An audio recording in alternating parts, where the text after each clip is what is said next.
Hai badminton lovers, apa kabar kalian hari ini? Semoga kalian selalu dalam lindungan Tuhan Yang Maha Esa, dilancarkan segala rezekinya dan dimudahkan segala usahanya.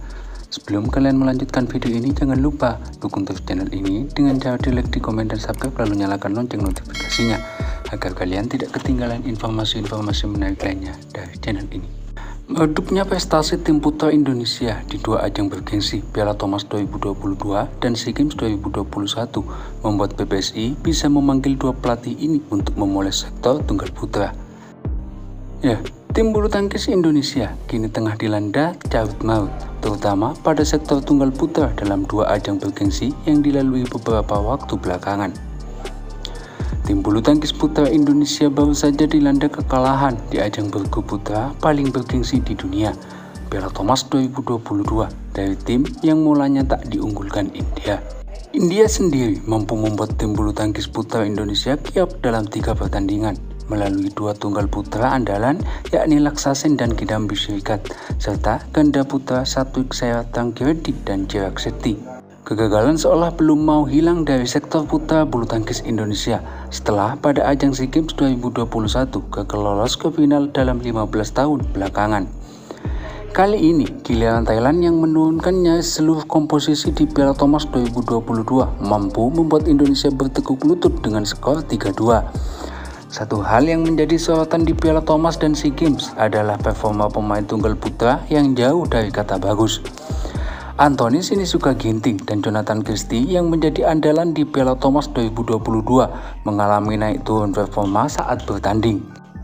Ginting lebih dulu menjadi sorotan usai dalam 3 pertandingan penyisihan grup Piala Thomas lalu kiok masing-masing dari pemain Singapura Loh Kian Yew, pemain Thailand Kunlavut Phititsan, dan pemain Korea Selatan Hyuk Kwang Hae.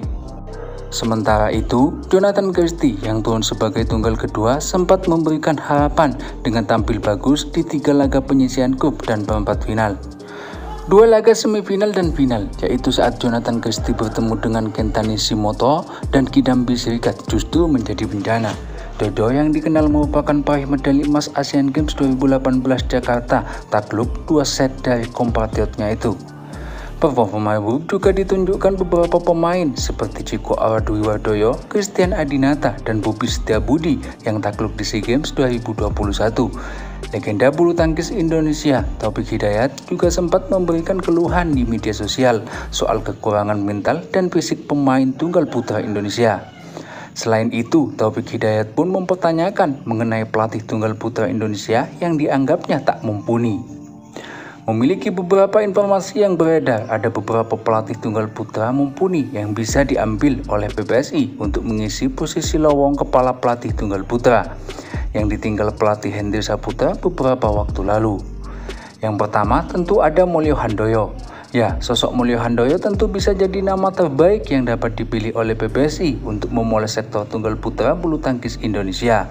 Selain mampu membawa Taufik Hidayat meraih medali emas Olimpiade Athena 2004, sosok Mulyo lah yang meletakkan pondasi kuat di India dengan Kidambi Srikat dan Pranoy HS sebagai hasil polesan tangan dinginnya.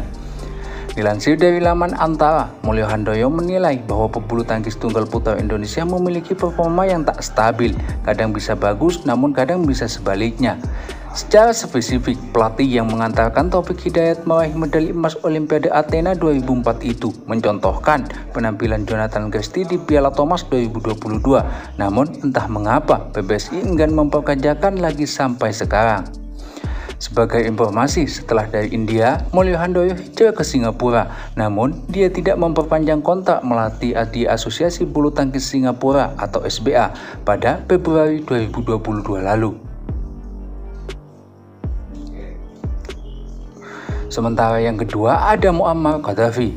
Ya, nama Muammar Gaddafi sempat menjadi pembicaraan ketika mampu membawa pemain gaik dari Guatemala, siapa lagi kalau bukan Kevin Gordon, lolos hingga semifinal sektor bulu tangkis Olimpiade 2020 di Tokyo, Jepang.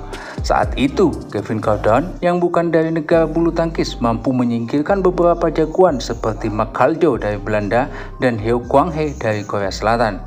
Namun demikian, Kevin Gordon kemudian harus menyerah kalah dari Viktor Axelsen di babak semifinal dan Anthony Sinisuka Ginting di perebutan medali perunggu.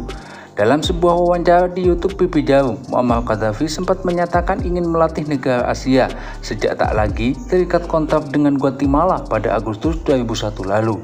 Selepas kembali ke Guatemala untuk kembali melatih Kevin Gordon, belum jelas apakah Muammar Gaddafi bisa dipanggil oleh PBSI untuk memoles tunggal putra Indonesia. Bentar lepas, menurut kalian gimana nih tentang dua sosok yang bisa memoles sektor tunggal putra Indonesia? Apakah Coach Molly Handoyo atau Coach Muammar Gaddafi? Tinggalkan pendapat kalian di kolom komentar sebanyak-banyaknya, serta dukung terus channel ini dengan cara di like, di komen, dan subscribe, lalu nyalakan lonceng notifikasinya agar kalian tidak ketinggalan informasi-informasi menarik lainnya dari channel ini.